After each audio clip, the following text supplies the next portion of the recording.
Yes, Prabhu, you are live. Hare Krishna. Good evening. Warm welcome to all of you.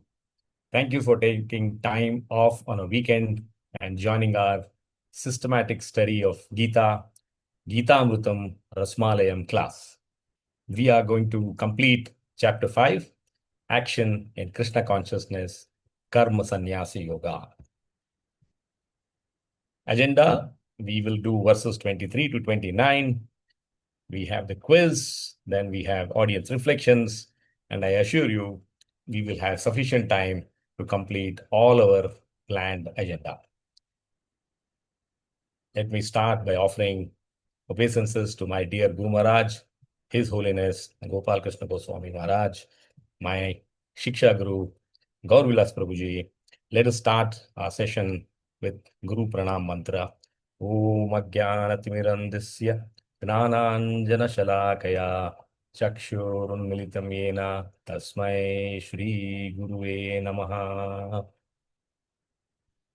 With their blessings, let's start this immersive, interactive session of Gita. We are on Goloka Express. We have the title headline, We Love Goloka Vrindavan. We will be covering how to realize Krishna and understand the peace formula as liberated souls. Most of us have this burning desire. How can I be happy? How can I be peaceful? Can I really ever see real happiness in my life, in my own life? The answer to that is a loud yes. And these few verses today will give you what's that magic spiritual staircase. What is that we need to do? I assure you, you don't have to memorize any formulas. It's not as complicated as E is equal to mc squared. It is simple. All the things that Krishna says are within us. You don't have to search anything outside. I had sent this. So today's topic is very simple. Krishna gives us few things to do. He says, control your desire, control your anger, control your mind, control your intelligence. And then the question will be, how to do this, O Krishna? He says, you meditate properly. He talks about two verses on Astanga Yoga. And then he says, realize me as the supreme enjoyer. If you do that, you are on the path of self realization. And if you do not become self realized at the end of this class, you know the reason at least why. You don't have anyone else to blame, it is us to blame. So, with that, we have the acronym for this chapter as STEP. We have completed Stay in the World. We have completed Three Doers. We are on Equal Vision, where we'll be completing 5 verses. And then we look at the peace, the most important part of this chapter. I have drawn a staircase to peace. That's what we'll be covering today. So we'll go through the verses one by one, and you will realize that by doing simple, measurable things, Krishna says you can achieve true peace. And the secret of going through Gita, listening to Gita, reading Gita is the essence of Gita is to understand Krishna. Many of us are good in memorizing verses, explanation, purports, translations, and what have you, the philosophy. But the most important essence is to realize who Krishna is. Only then you will get the complete benefit of Gita. So I will be stressing on this point to listen carefully because you will have time to do your audience takeaway session today and how we should realize Krishna. What is that magic formula? He says, if you realize me, you have understood what true peace is. And we are all students of true peace. We want peace. Starting the session, we ended the last class with this verse 5.22. Let me briefly refresh and then we go to the starting of today's class. Yehi samsparshasha bhoga dukkayonaya evate adi antavantah kaunteya natesu ramate buddha. What is this? Krishna says, end sense pleasure. Because your so-called pleasure is the source of trouble. How many of us even realize this? That's the difference between a person who has read Gita and a person who is yet to read Gita. Translation. An intelligent person, Ramate Buddha, does not take part in sources of misery, which are due to contact with material senses. O son of Kunti, Kaunteya, such pleasures have a beginning and an end, and so the wise man does not delight in them. We have read this, we have heard this, even as recently as the last class, but the question is, we must try to apply this. That's the essence of learning. So, what is Krishna trying to say? It's very simple. Not that we have not heard this before. He says, Yehi samsparshasa bhoga. Be careful of contacting your senses with the sense objects for sense pleasures. If you look at a gulab jamun, the first thing is your tongue waters. You want to eat that gulab jamun. He says, as long as you eat one gulab jamun, it is fine. But anything more than that is you are on a slippery slope. Be careful.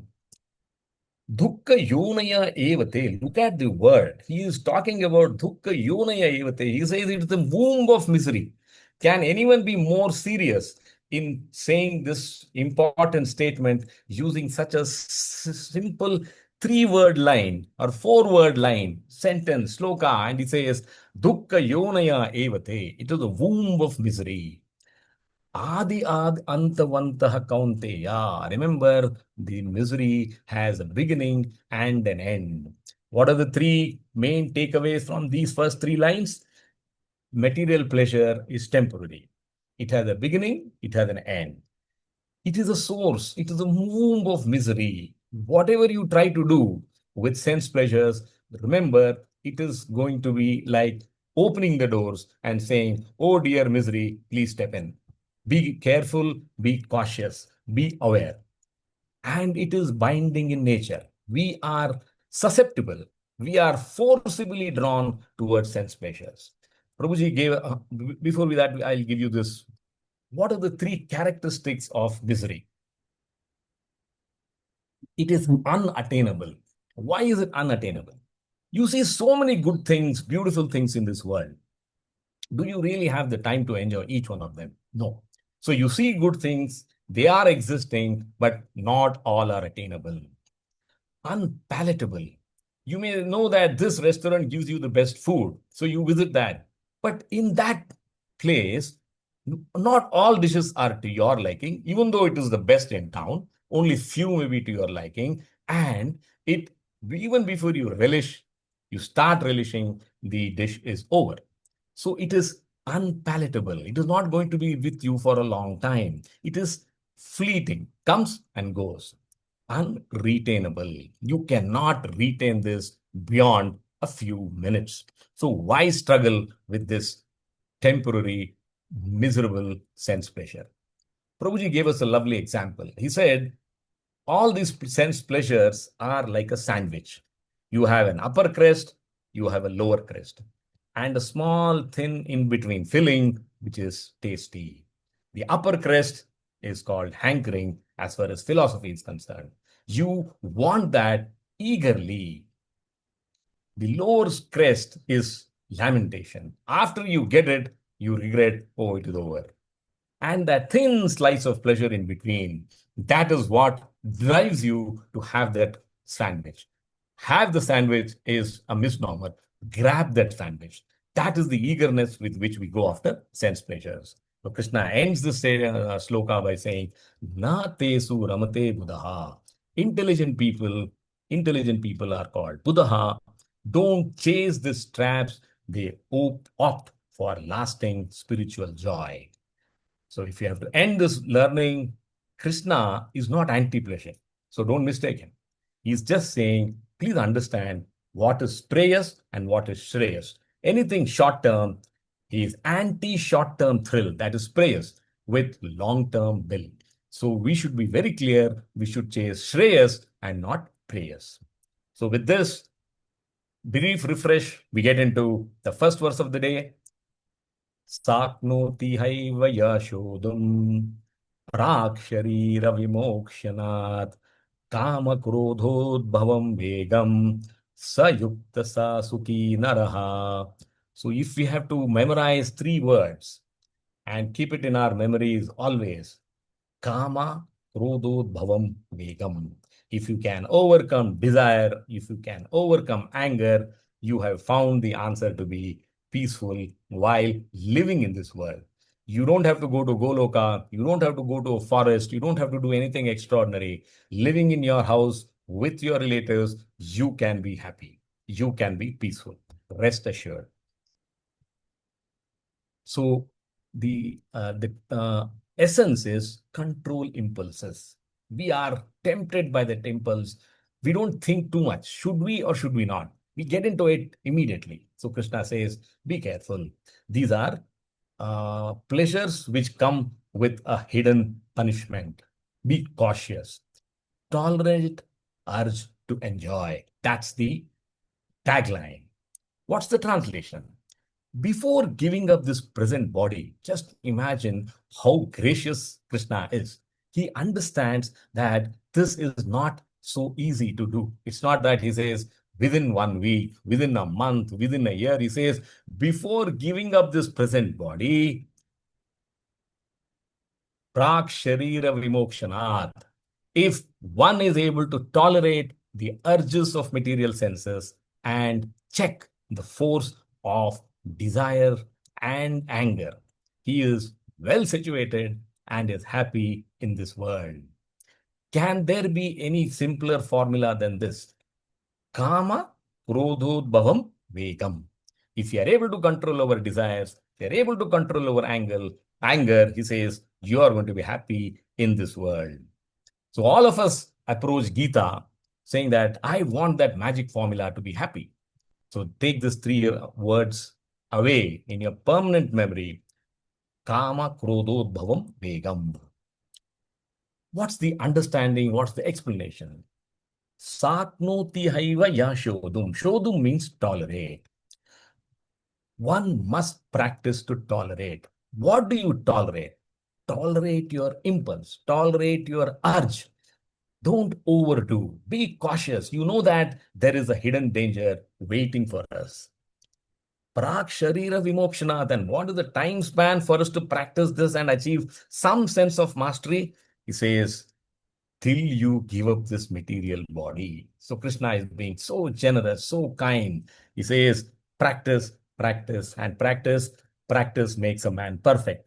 If you are able to practice this seriously, at least before you give up this body, you will be able to be on the spiritual path and achieve transcendental bliss. That is what we are all chasing. That's what we want. That's what we desire. But we don't know how to do it the right way. So Krishna is saying this is the right way. Kama krodhod bhavam vegam. Strenuously show them, tolerate the forces of desire and anger. Now, I have asked this question in this explanation box. Why? Because material desires, if unsatiated, if unfulfilled, creates anger. So the desire is the stepping stone to anger. So if you are able to lock the desire, perhaps you would have slowed down the tendency to get angry. Shodhum, tolerate. What do you tolerate? So now there are 5 senses and 6 urges. Genitals push you in the wrong way. Your speech, anger, mind, tongue, stomach. So these are the senses which we should be careful and avoid them with a barge pole. Be as far away as possible. Maintain a healthy distance. Don't come close because that's where the danger can occur. Sayukta sa sukhi naraha. What 3 beautiful words. Sa sukhi naraha. All of us want that peace, and Krishna says, you will be happy while living in this world. And what is that we have to do? You should do kama krodhod bhavam vegam. That's the essence of this verse. What is the learning that we can apply in our lives? Surrender to Krishna. I understand. Even Krishna understands is difficult. But If you surrender to your body, that is the worst thing that you can do. You will be doomed. So it's better to follow the difficult path of trying to surrender to Krishna than surrender to your body, which means surrender to your senses. This is the takeaway that we can apply in our daily lives. Let's go to the next verse, 5.24. Now, let's understand the story that gives you the context of what the verse is going to tell us. So, there was a king who wanted to really test how does this work? Is it the environment or is it something else? So he says, I'm going to create a competition. The rules of the game are same. So in the first instance, you are invited into the garden of pleasure. This is a place where you can sit, you can chant, you can meditate, and you have beautiful music playing, lovely food, good perfume around, no disturbance. You have all the calm and peace for meditation. So this is the first test. Most of the people did quite well because there was no disturbance and everyone enjoyed the meditation. Then he says, the second step of the competition is I will put you into a hall of disturbance. This is completely opposite to the garden of pleasure. Here, you have loud voice, music blaring at your ears, people are cursing you. This is not the place for meditation, and what have you. All kinds of disturbances are there in the hall of disturbance. In this test, one peaceful candidate passed the test successfully. He was neither disturbed in garden of pleasure, which was understandable, and he was not disturbed even in the hall of disturbance. Sorry. So the king asked him, can you tell me how is that you're able to maintain such radiating glow of peace, even though you are surrounded by such disturbance? The candidate says, my dear king, I have learned, I have practiced, I concentrate on the Lord within me. So when I meditate, I am not really worried too much about where I sit, what is that place, is it beautiful, is it green, is it serene. I'm not really that conscious about these things. These are like on some days, things are good, on some days, things are not good. But I'm not really disturbed. What keeps me going is I am completely internally focused. My joy, my bliss, my peace comes from within. This is the essence of this verse. So we must learn to be like this candidate who could pass the meditation test in the hall of disturbance. Now there are some words which appears in the verse. I want to give that here so that it completely sinks in as to what Krishna is telling us. He says, first line says, Anta Sukha. So the happiness of this candidate came from within. Even in the hall of disturbance, nothing touched him. Antar Aramaha. So his joy, his calmness, his coolness, his composedness came from within. In spite of all the disturbance around, he did not react, he did not respond. He did not allow them to disturb him. Antar Jyotihi. So he was illuminated by a strong inner connection with the Lord. And who is responsible? Is there anyone who's telling us, any of us, not to do this? Why do we get angry? Why do we get stressed? Why do we get depressed? There are so many youngsters today say, I'm depressed because of external situation. People commit suicides. People get into IITs after so much of hard work, and within 1 year, that bright young student commits suicide. Is this required? What is the fate of parents who would have put all their faith in their child? So we must be conscious that do not change, do not chase the externals beyond our capability. Try to accept, try to internalize and say that I don't want to compare. I want to be who I am and remain calm. So the illumination for success, for a tolerance has to come from within. Why does a person commit suicide? Because he is disturbed by the externals. What people think, what is my score? I was supposed to be the topper of the class. Where am I today? Etc. etc. So we should try to cut out the disturbance. And Krishna has said, what is the timeline? Prak Sharira Vimokshana, till we give up this body. That's the timeline. That's the essence of practice. So let's look at the verse now. Yo antassuko antar aramas tathantar jyotir evaya sayogi brahma nirvanam brahma bhuto adhigachyati. Wherever you see brahma nirvanam, brahma bhuto, sarva hiterati, that is bliss, that is peace, that is spiritual bliss compared to the material success. So Krishna says that is possible, and that is possible how? We have seen that example. Hall of disturbance makes no disturbance, no impact on the person if he is internally focused. What's the essence? One line essence. With self-control, experience inner joy, Brahma Nirvanam. Now, this does not happen automatically. Or else Krishna would have not said, take one lifetime to practice this.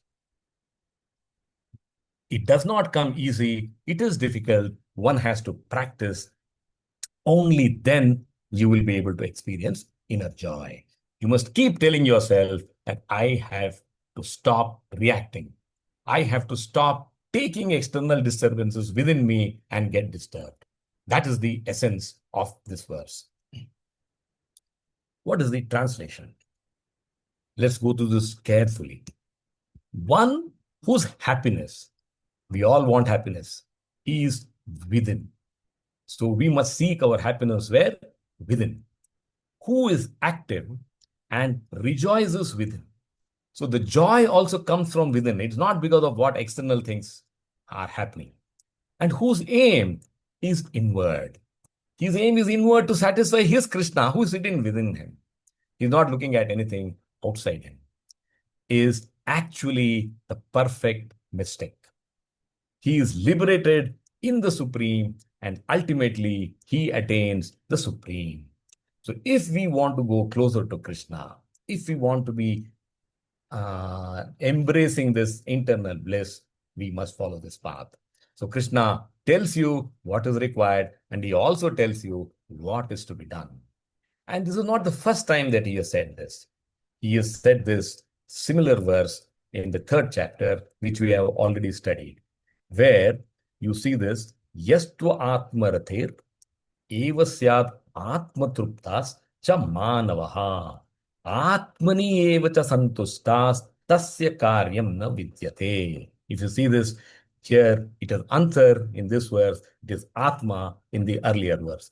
It says Atmaratir, Atmatruptas, Atmani eva cha santustas. All these three things indicate only one thing, look within and not outside. Translation, but for one who takes pleasure in the self.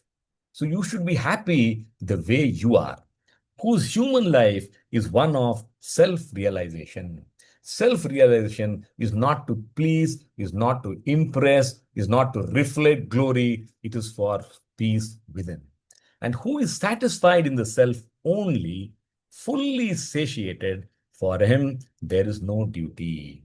So similar to this verse is this verse where we have used the word Atma Santusta, Atma Ratir. So Krishna is telling how to tolerate by doing these 3 steps. So 3 times Atma in that verse and 3 times Antaha, which means internal in this verse. Yo Antasukho experiences happiness from within. Antar Aramas, delight, enjoyment from within. Tathantar Jyotir Evaya is illuminated from within. So he is not seeking any help from external resources. The hall of disturbance is a given. It makes no difference. That is the height of focus. If you say a garden of pleasure and a hall of disturbance, both are same to me, it means how focused you are on your internal Lord. The externals hardly matter, hardly exist. Sayogi Brahma Nirvanam. Such a person is entitled to get true happiness, extinction of material existence. So if we are a true student of Gita, if we practice this, slow and steady wins the race. It doesn't matter. It doesn't matter. We are not in a hurry. We have entire lifetime to master each of these principles. If we do that, we can be happy while living in this world. Brahma Bhuto Adhigachati. What is the reward? You will be on the spiritual platform. We will live in the material world, but live like we are in the spiritual world. Why? Because the material world, the three modes of material nature, do not impact us, do not influence us, do not cause either happiness or unhappiness. They exist in their place, we exist in our place. We maintain a healthy distance between the two. That is how we can be happy while living in this world. So, solution self control. This is not going to come by any magic formula. There is no magic band. We must adopt, we must adapt to try and delight inwards. And that comes from stopping this need to compare. You are black, I am white, you are tall, I am short, you are beautiful, I am not so beautiful.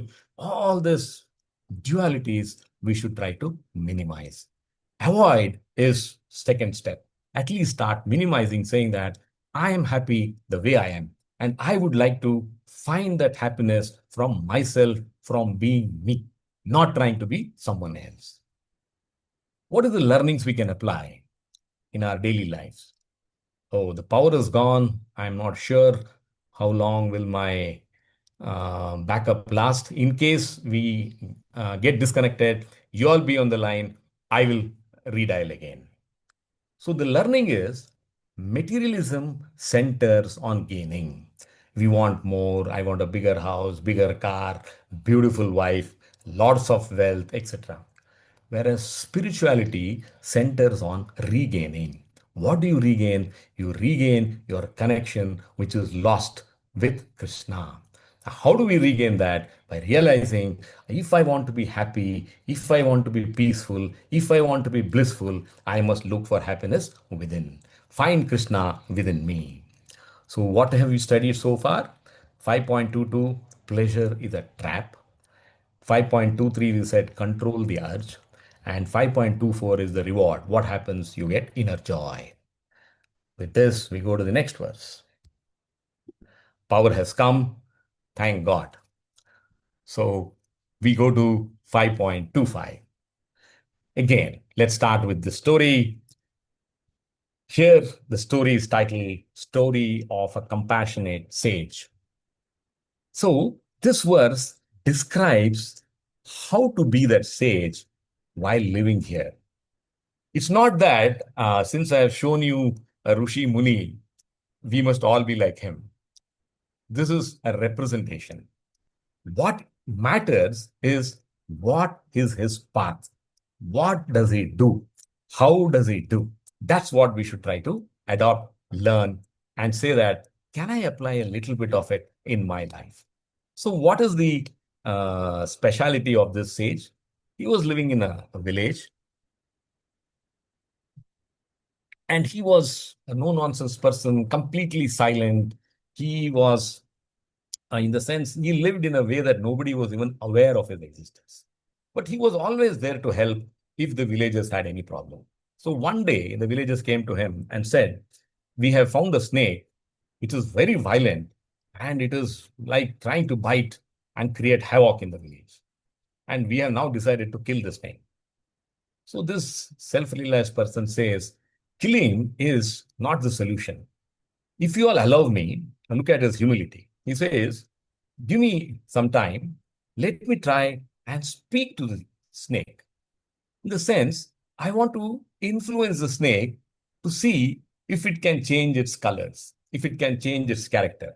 Easier said than done. A snake is a snake after all. But then goodness begets goodness. So he talks to the snake in a loving language. And the language of love is universal. You don't have to be worried that how does a snake understand what the sage said. It did understand. And the sage said, "Dear snake, stop being violent for the sake of it. If someone comes and hurts you, you are free to retaliate. Don't try to be violent and bite others just because you like doing it." The snake may not have understood the language completely. It's an after all a snake, but it understood the essence and said and slithered away and said that I will mind my business as far as possible. A few months, weeks passed. And then Sage was on a tour, he was preaching, he comes back to the village. And then, to his surprise, he sees that snake. It was thinned down, it is not looking as healthy as it was. And people were beating it. And it was the opposite of what the situation was when he left the village. There, the snake was aggressive and people were afraid. Now the people are aggressive and the snake is afraid. So, the snake tries to communicate to the sage, saying that, "Oh, dear sage, you said don't bite. I stopped biting, and you just see what's happened to me." Then the sage said, "I think you have not understood what I told you. I said don't bite, but I never said don't hiss. You always have a right to defend yourself. Don't attack unnecessarily." This is the essence of the story. Now, what is the learning? The snake is just to give you an example. The learning in this verse comes from the sage. We must try to be like the sage. What are the qualities of the sage that we will be seeing in this verse? Sheena kalmashaha. He is free from contamination. And only such a person can interact and influence a poisonous snake. Talking to a person and converting him is fine, but talking to a poisonous snake and making it see sense is not easy. But he was that pure. He spoke to the snake with the language of universal love, which even that poisonous snake was able to understand. So, what is that criteria? If we have to be like him, we must learn, we must adopt, is try to be free from contamination. The impurities within us, what are those impurities? We have seen lust, anger, greed, jealousy. All this take away the godliness from us. Yatatmanaha, his self-control. He was not worried when the villagers came to him with a complaint about a snake.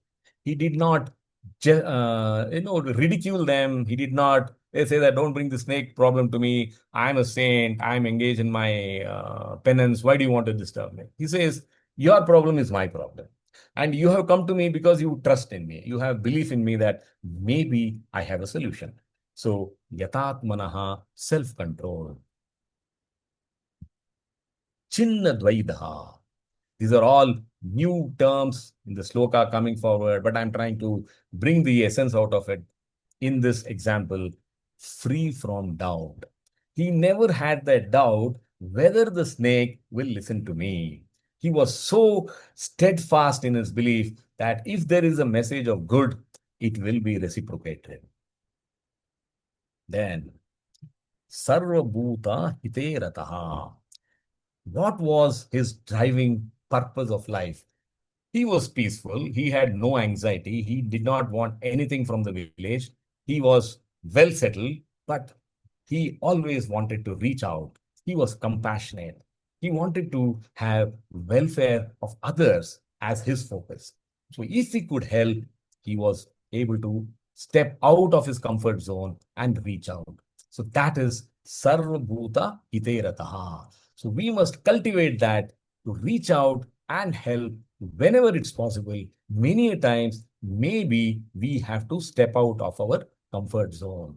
It may not be in our normal routine. Now let's go to the verse.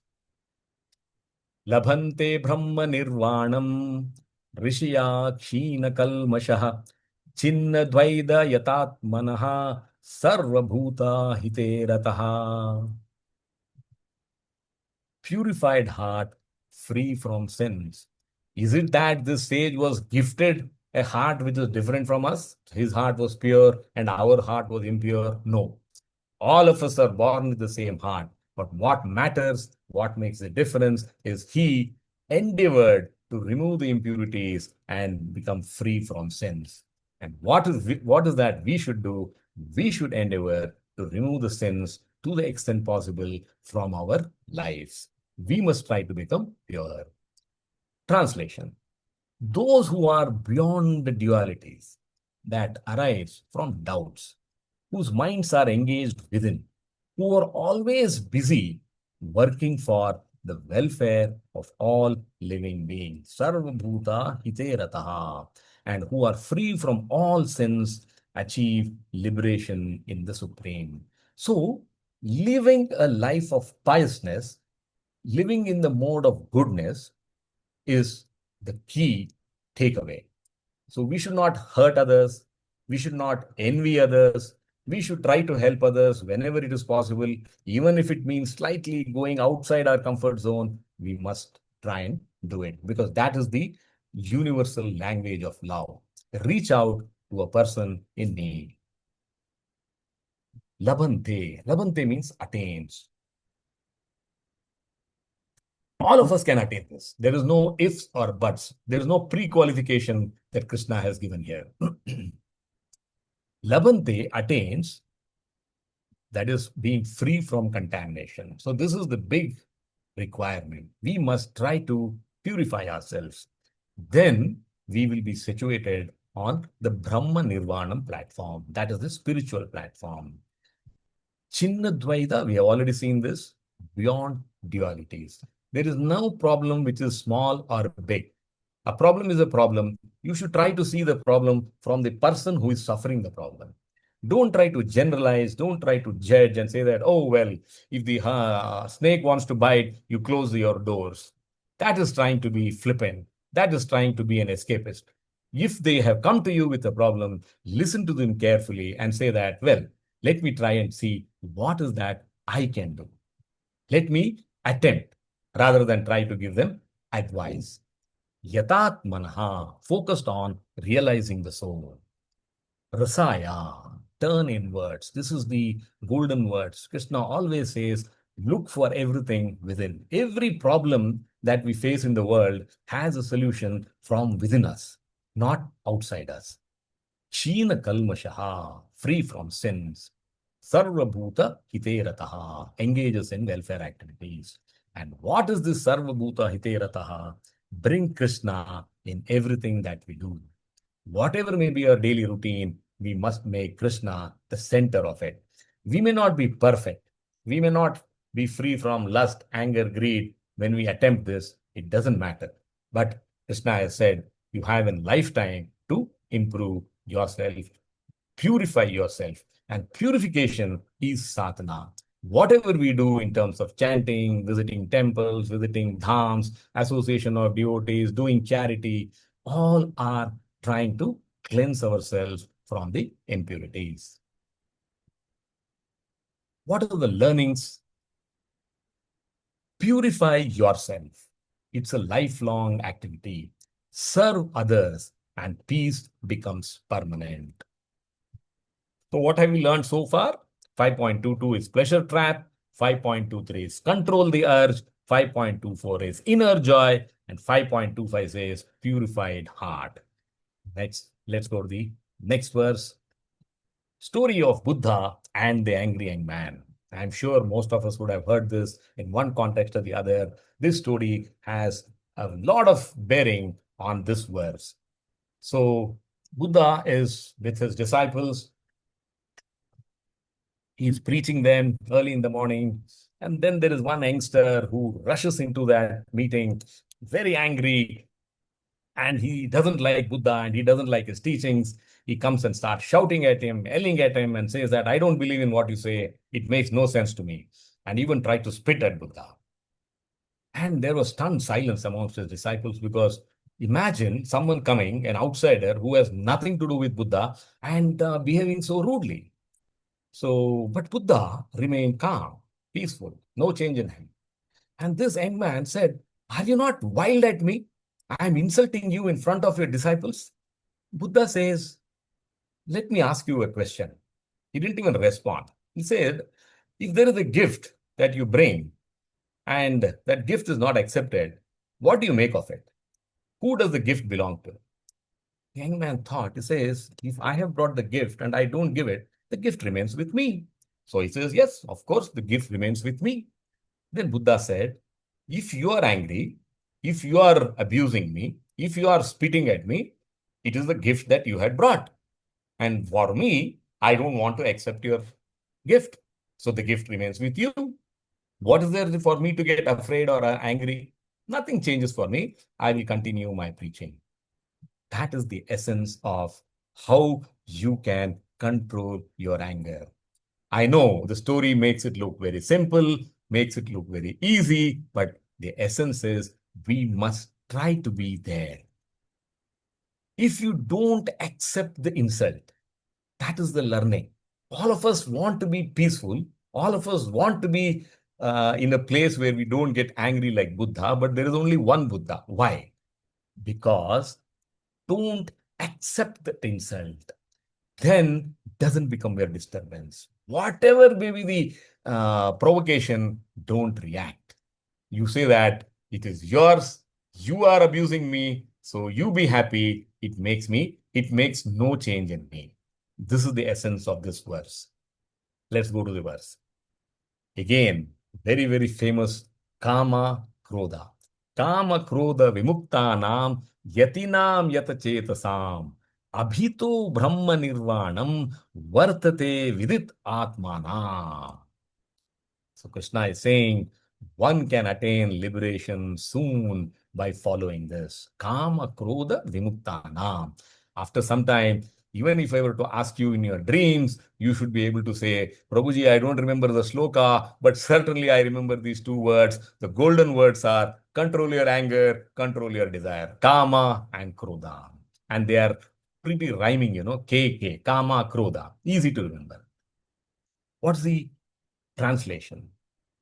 Those who are free from anger and all material desires, Kama, Krodha, Vimuktanam, who are self-realized, self-disciplined, and constantly enduring for perfection. So there is hard work involved, are assured of liberation in the Supreme in the very near future. If we are able to be stop ourselves from being angry, even 1 out of 10, we have progressed in life. Because every step to success starts with the first step. So let's say we get into a situation today, tomorrow, day after, where someone tries to irritate us, someone tries to insult us. And if we remember this, I don't want to take that insult as a gift into me. I will leave it as a gift with him. If you are able to do that, Kama Krodha Vimukthanam, we are Abhito Brahma Nirvanam. We will be reaching that place of happiness. So this is a beautiful verse in the purport. Srila Prabhupada explains. This is amazing example we have to learn. In Padma Purana, this verse says, and the verse gives 3 examples from Mother Nature. It says, by vision, by meditation, and by touch, only do the fish, tortoise, and birds maintain their offspring. Similarly, do I also, O Padmaja, look after my devotees. So he says, by sight, by touch, and by remembrance, I look after my devotees. Distance is not the criteria. What is the essence? Tortoise lays the eggs on the shore and goes into the waters and just meditates on the eggs. And the eggs hatch into small babies. So Acharya says, even if you are distant from the Lord, you may not be near the temple, you may be away from a dham, it doesn't matter. remember Krishna, the connection is maintained. Birds bring up their offspring by just touching them. There is nothing else that the bird does just by touch. Vihangama here means a bird. So they bring up their offspring by touch. And fishes raise their offspring simply by looking at them. So Krishna says the essence of this verse is if we feel spiritually dry, we are physically far from holy places, we lack intense realization, Lord sustains us even in that situation by darshana, glance, dhyana, by remembrance, and touch, samsparsha. So we have so much to learn from Mother Nature. I'll give you another example because this shows it is not only difficult for us, it is even difficult for the most spiritually advanced people like Vishwamitra, the sage, who first time his penance was disturbed because he fell a prey to Kama. He fell in love with Menaka and he gave up his penance. The second time, he was determined, I will not fall in love. But then, when Ramba came, he got disturbed with her, not because of love, because he got wild with her. How did you come to disturb me? Because Indra sent you.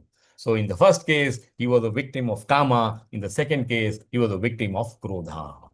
So, this shows that this verse says in Srimad Bhagavatam, just try to worship in devotional service Vasudeva, the Supreme Lord, because even great sages are not able to control the forces of senses as effectively as those who are engaged in transcendental bliss by serving the lotus feet of the Lord.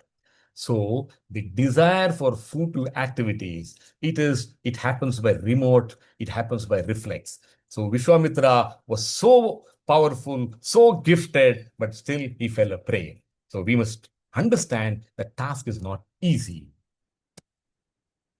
The verse explanation, Kama Krodha Vimuktanam, Buddha was peaceful because he had no ego to defend. Yatidam Yata Chetasam, he was controlling his mind. Chetasam means consciousness, no desire for respect. Abhito Brahma Nirvanam, he achieved the Brahman platform because of no inner agitation. Vartate Vidit Atmanam, liberation is not far off. So remember the golden words, peace is not after death. It is mastery over desire and anger here and now. So I must ask all of you, this is a question that you must reflect on. Is this really that difficult for us to be peaceful? Is it that we need millions of dollars, billions of dollars to become happy, peaceful while living? Is it that you must be gifted extraordinarily to become peaceful and happy? The answer is simple. The answer is no. It is within you to become happy, within you to be peaceful. So what is the learning?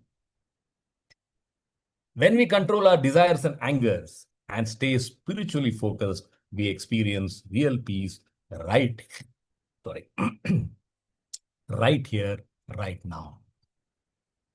So from purification of heart, we move to liberation. All this are possible by just looking at us inners, at our innermost self, internalizing the message. There is nothing that we have to do. We don't have to go to the forest. We don't have to do a penance like Prahlad Maharaj. No, we must practice controlling anger, controlling desire, where we are, how we are living. This is the last section of the chapter, peace. And Krishna gives us the peace formula, and he also tells us how to control this mind, how to control this intelligence, how to be away from Kama and Krodha. He says, Ashtanga Yoga. He gives us two verses, 2.27 and 2.28, where we go through Ashtanga Yoga quickly. And this is the staircase of peace. So we have finished up to liberation is near. We do meditation, Ashtanga Yoga. One is to withdraw the senses. Second is for mind mastery. And then the last verse is how to realize true peace. Let's look at, this is a story of a restless disciple and a leaky pot. You must now start guessing what is the essence of the coming verse. A disciple comes to Shankaracharya and he says, "Oh Guru, I am very, very pained because I'm not able to concentrate. I'm not able to focus. I'm completely distracted. Can you tell me how can I control myself? I want to sit in a place and meditate peacefully." Then Shankaracharya says, just by telling will not help you. Let me give you a practical example. So he gives him a pot, and the disciple looks at it and says, oh, Guru, there is a lot of holes in this pot. He says, I don't know what you do. Carry this pot with you, go to the river, fill it up with water, and come back to me. The student says, leaky pot, how can I fill it up with water? But then Guru's Agya, Adesh, so he goes to the river, tries his best, doesn't succeed. And he comes back and says, oh, Acharya, I knew I was not able to succeed because this pot has full of holes. So he says, your problem is the pot is leaky. The student says, yes. So Shankaracharya says, you came to me with a question. And that was, I'm not able to concentrate. Why you are not able to concentrate? The lesson comes from this leaky pot. If you are able to plug the leaks in your mind, you will not be distracted. Then this student says, how do I do it? He says, focus internally. This is the line which comes in the verse. Chakshus chaivantre bruho. Fix your gaze on the spot between the two eyebrows. Then he says, prana pano samaha. He says, regulate your breath. This is Ashtanga Yoga. Sparshan krutva bhair bhahyam. He says, contain the mind's leaks from the senses. So the pot had many holes. Your mind has 5 holes because we have 5 senses. So if you can control this leak, plug each one of them by effort, then you will be able to concentrate. This is the essence of this verse. Let's go to the verse. Sparshan krutva bahir bhayyams chakshus chaivantre bruho pranapano samau krutva nasabhyantara charimau. Liberation through Ashtanga Yoga. Fill up the leaks, plug the leaks, withdraw sense from the sense objects. Translation. Shutting out all external sense objects, keeping the eyes and vision concentrated between the two eyebrows. This is the way to do Ashtanga Yoga. You should focus on the spot between your two eyebrows, suspending the inward and outward breaths within the nostrils. So, Ashtanga Yoga is a process of 8 steps. Krishna doesn't go into the details. Yama, Niyama, Asana, Pranayama, Pratyahara, Dharana, Dhyana, Samadhi. He just says, just follow this few steps. Sparshan Krutva Bahir Bhahyans. Plug your leaky mind from your 5 senses. Keep the sense objects outside. Chakshus chaivantre bruvoho. You must learn to focus your mind by closing your eyes and focusing it on the spot between your two eyebrows. That is the process to meditate. Fix your eyes on the space between the eyebrows. Prana pano samau krutva. Regulate your breath. Nasyabhyantara charinao. You have prana, you have apana. The outgoing air and the incoming air. If you balance the two life airs, you inwards and outwards, you will be able to concentrate. This is Ashtanga Yoga. So if you do your meditation properly, this is the external control where you're able to keep your mind away from the external sense objects. You will be able to focus. Verse number 28. This is again continuation of Ashtanga Yoga. Yatendriya manobhuddhir munir moksha parayanaha vigatecha bhayakrodo yasad mukta evasa. Vigatecha bhayakrodo. So whenever there is krodha, there is fear. Anger is followed by fear. Krishna says the golden mantra is again the same. Mind mastery.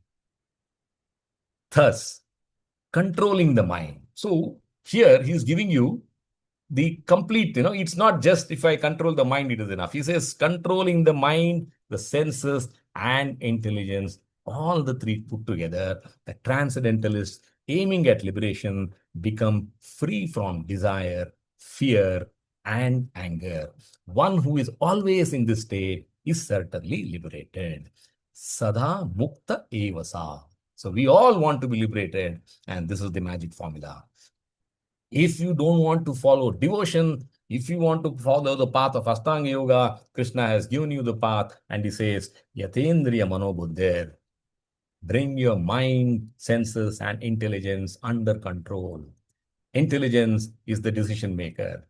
If you have to understand this intelligence, when we have so many things to do on a Saturday evening, your intelligence said, you must come to Gita class. So that is the decision making capability of your intelligence. Senses. All your five senses you are trying to focus today on trying to grab the essence of Gita. That's what we must be doing. That is controlling your senses. So if you can do it for 1 hour in a day, I'm sure we can do it more and more over the day. Mind, it's a storehouse of thoughts, most difficult to control. We must practice. And how we should practice? If you are in the path of devotion, by trying to bring Krishna in the center. Munir moksha parayanaha. Go beyond material pleasures. Material pleasures, you remember in the verse, are temporary. They have a beginning and they have an end. Vigatecha bhayakrodho. Overcome the need for getting angry, and after getting angry, fearing what is the consequence. Because when you're angry, you will yell and you will create unpleasantness for yourself and the surroundings. Yasada mukta evasa. That is the path to achieve liberation. So Krishna has brought these two verses here to tell you how do you control your mind, how do you control your senses from chasing the external sense objects.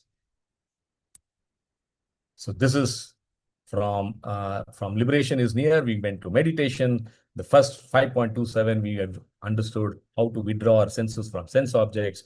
And here in this verse, we found out how to control our mind, intelligence, and senses put together. That is mind mastery. The last verse of the day and the most important verse of entire Gita. Story of guest house problem.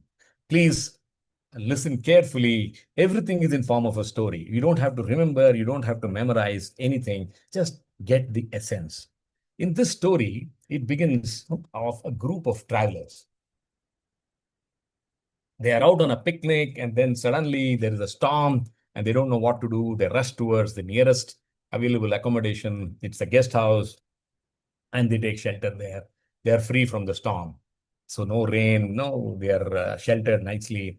And within a few minutes, one fellow says, oh, please don't come this side. This wall is mine. The other fellow says, if the wall is yours, this window is mine. And the third fellow says, this entire guest house, I will manage and I will tell how you should stay here. So it got into an argument. Then the fourth person stood up and said, my dear sirs, I think we are all in the mistaken place. This is a temporary dwelling. None of us own this place. So where is this question of saying this wall is mine, this window is mine, I am going to manage? This is a guest house. We are here to take shelter from the storm. So let's not make it messy. We will be leaving in a few hours. Let's be quiet. And that ensured there was some peace. So what's the problem in this example? They have taken shelter in a guest house, which has come to them by luck. And they have started claiming that this is mine, I control it, I want this, you should listen to me. So these things are common to us in any given life situation. We want to run the show, we want to control the outcomes, we want to claim ownership. This is mine. The next example, I'm sure, Srinidhi, you are a student. There are many of us who are corporate people. We have retired. There are people who are working. You will be getting into this. And this is the most common thing that you observe. What is that you see? The reality of corporate life. It's the reality of life. I'm only making it a corporate life as an example. So what do we see in this image? You see, there is one winning cup and there are so many claimants. So there's always only one winner in any given situation. So should we strive to be in that winner position or should we be happy in participating? That is the essence of learning Gita. If you are internally focused, if you can win, you have given your best, you will win. Why strive beyond that? So, if you try to summarize the situation, you can add more points. I have added 4. Everybody wants to hold that winning cup. Everybody wants control. Everyone wants credit. Everyone says, I want influence. If I'm powerful, I will be able to influence you. So, this is the given real life situation we must try to avoid. Peace is not from control, peace is from alignment. What are the 3 illusions of corporate life from this? I am the enjoyer. Money brings happiness. Power means security. I want to be the controller. Progress is guaranteed. I am the benefactor. It's only because of me this company is running. So this is the illusion of corporate life. This is the illusion of material world. And this illusion is being removed by Krishna in this verse. He says, if you can memorize this verse, you must. Bhoktaram yagyatapasam sarvaloka maheshwaram suhrudam sarvabhutanam gnatva mam shantim rachyati. This is the peace formula. It says, translation, a person in full consciousness of me, knowing me to be the ultimate beneficiary of all sacrifices and austerities, yajna and tapasam, the supreme lord of all planets, sarvaloka. He's not saying only one. He says all universes that exist, I am the supreme of all planets and demigods and the benefactor. Surhudam Sarvabhutanam, and well-wisher of all living entities. Only then you can attain peace from the pangs of material miseries. So Krishna is no ordinary being, even though he is in front of us as a charioteer. He is giving us the peace formula, saying that please understand what is the reality, what is the principle of this entire universe. If you are able to understand that, you will get your peace. So there are 3 important lines in the sloka. Bhoktaram yajna tapasam. I am the supreme enjoyer. Sarvaloka maheshwaram. I am the proprietor. Surhudam sarvabhutanam. I am the universal benefactor. There is nobody who will go empty-handed who comes to me. This is why is Krishna telling us this, because he says, just don't give me vague explanation of who is Krishna. Give me the precise definition. Understand the precise definition of Krishna. He wants us to understand him as Bhoktaram, Sarvalokam Maheshwaram, and Surhudam Sarvabhutanam. When he says Bhoktaram Yajna Tapasam, means offer everything in the transcendental service of the Lord. We studied in the last chapter about various sacrifices. So if you are a karma kandi, if you are a karma yogi, this is for you. Bhoktaram yajna. Whatever yajna you perform, the results come to me. Tapasam, for all the Gnana yogis who perform austerities, who perform penance, all that results are also coming to me. So he is saying, if you are a Gnana yogi, if you are a Karma Kandi, if you are a Karma yogi, whichever path you follow, all of you will come to me because I am the supreme enjoyer. Sarva Lokamheshwaram. Now we have, in Hindu culture, we come from families where we worship many, many demigods. There is nothing wrong in their worship. Lord Ganesha, Subramanya, Ayyappa, Vaishno Devi, Kali Mata, and you name it. So we have so many demigods, we worship them. Krishna says in 9.25, he says, Yanti deva vrata devan pitra nyanti pitra vrataha bhutani yanti bhutejya yanti madhyajino pimam. If you perform, if you worship the demigods, you will go to their loka. If you worship your ancestors, Pitrus, you will go to their lokas. If you worship the ghosts and the pishachis, you will go to their lokas. So he's saying, do not worship. If you are a smart person, if you have an option of worshipping either the prime minister or the finance minister, whom would you choose? It is no brainer. It is the prime minister. Why do you want to pray to the finance minister? That is the essence of this line. Sarva Loka Maheshwaram. He says, no one is greater than me. I am greater than the greatest of all demigods. So don't If you want to pray to the demigods, it's your choice. But if you are intelligent, pray to me. The third line, he says, Surudam Sarvabhutanam. Surudam is a very beautiful Sanskrit word. It says, I'm not just a friend of yours, I'm an intense, a very, very close friend of you.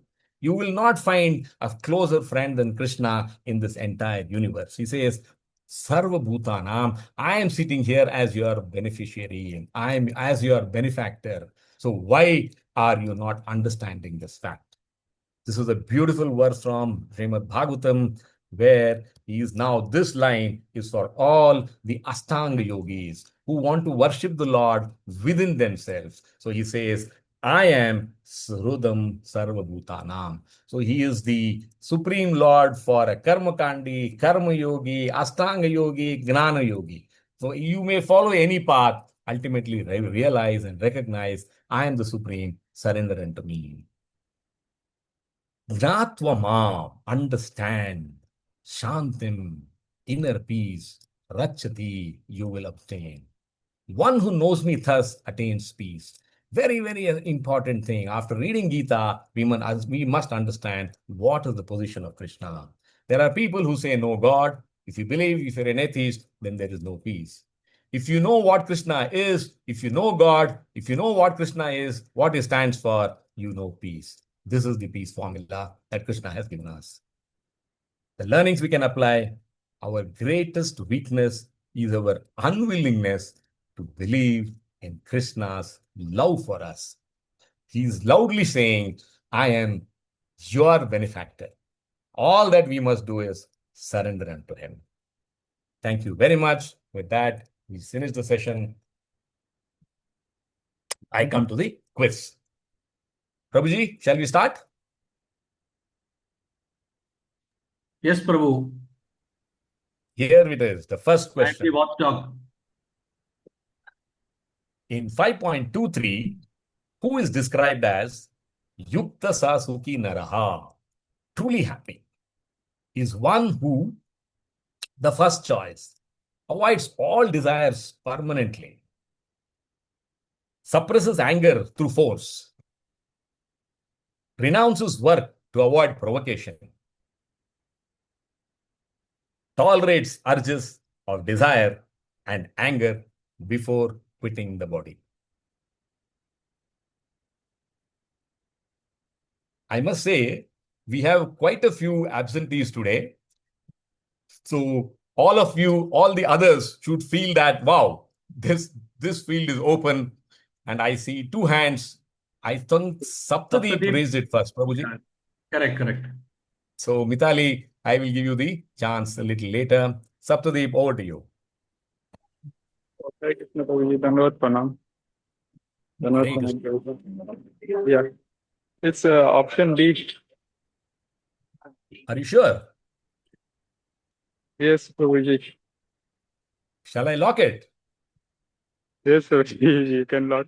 I'm actually Let's see. outside. I can't think also much. Yeah, but yeah, it is option D. Yeah. Okay. Let's Hare see what's Krishna. the right answer. The correct answer is D. Well done. So you walk away with 50 points. Excellent. Hare Let's go to the second question.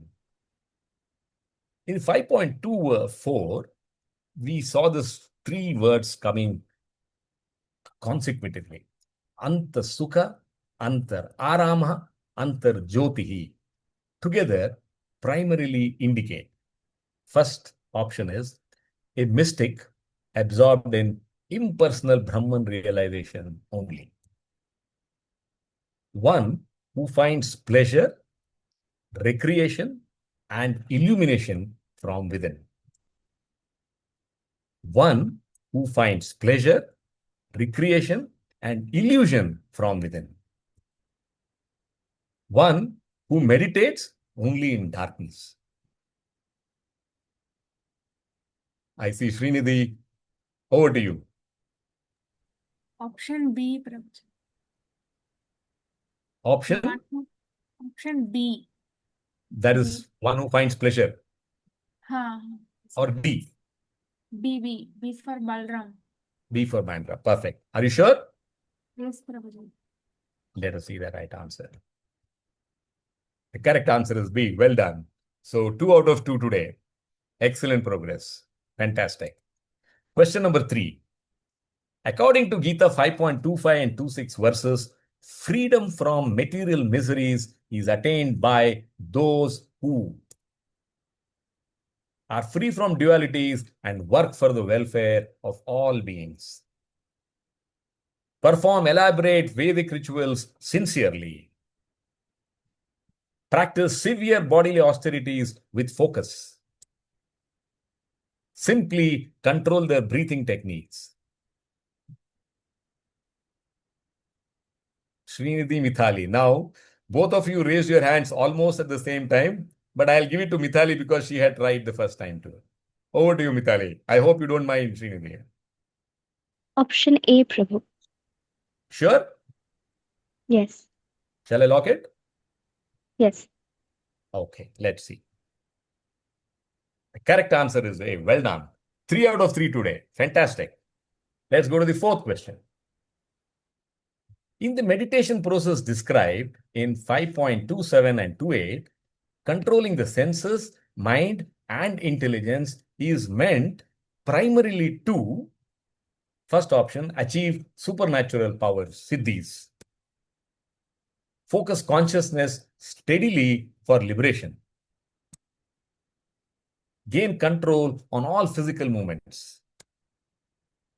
Enhance social responsibilities. I see Srinidhi, who raised her hand first, then Saptadeep, and then Janvi. So since you both have attempted one, shall I give it to Janvi? Yes, Prabhuji. Thank you. Over to you, Janvi. B, Prabhuji. Hare Krishna. Dhanavad Pranam. When you say B, it's Bombay. Balram, Or Prabhuji. D, Yes, yes. Delhi. B, Bombay? B for Balram. Okay. Yes, Prabhuji. You're sure? Yes, Prabhuji, sure. Okay. The correct answer is B. Well done. So 4 out of 4 today. Great going. The last question of the day. According to verse 5.29, what knowledge brings peace to the devotee? Janvi, your hand is still raised. If you want, you can lower it. Krishna is the enjoyer of all sacrifices, the controller of all planets, and the well-wisher of the demigods. Saptadeep has raised his hand even before I read the options. Second, Krishna is the supreme controller of sacrifices. He is the proprietor of all the worlds and the well-wisher of all the beings. This is option 2. Option 3, Krishna is the supreme witness of all sacrifices and austerities, the maintainer of all universes, and the friend of devotees. The last option is Krishna is the enjoyer of all austerities and sacrifices, the supreme proprietor of all planets, and the best friend of all living entities. So I have seen Gnaneshwari. He raised first, Huh. then Priya, and then Saptadeep. Okay. So Gnaneshwari is also answering for the first time, isn't it? Yeah, first time. Okay. Over to you, Gnaneshwari. So Priya, you'll have to wait for the next quiz round. Hare Krishna, Prabhuji. Dandavad Pranam, Prabhuji. Dandavad. A answer, Prabhuji. A, is it? Yes, Prabhuji. Sure. Yes, Prabhuji.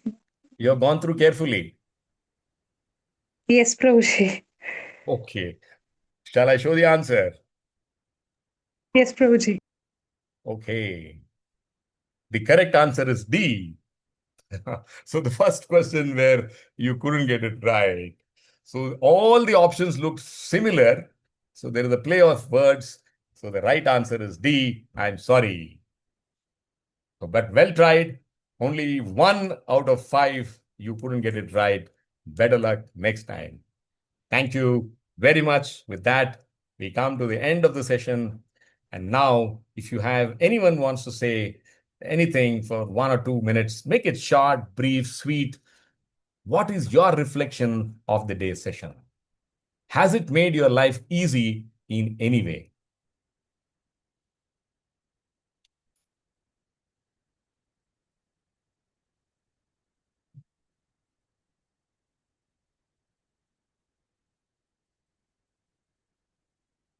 I see Srinidhi raising her hands. Please go ahead. Hare Krishna Prabhuji Pranam. My obeisances to all devotees.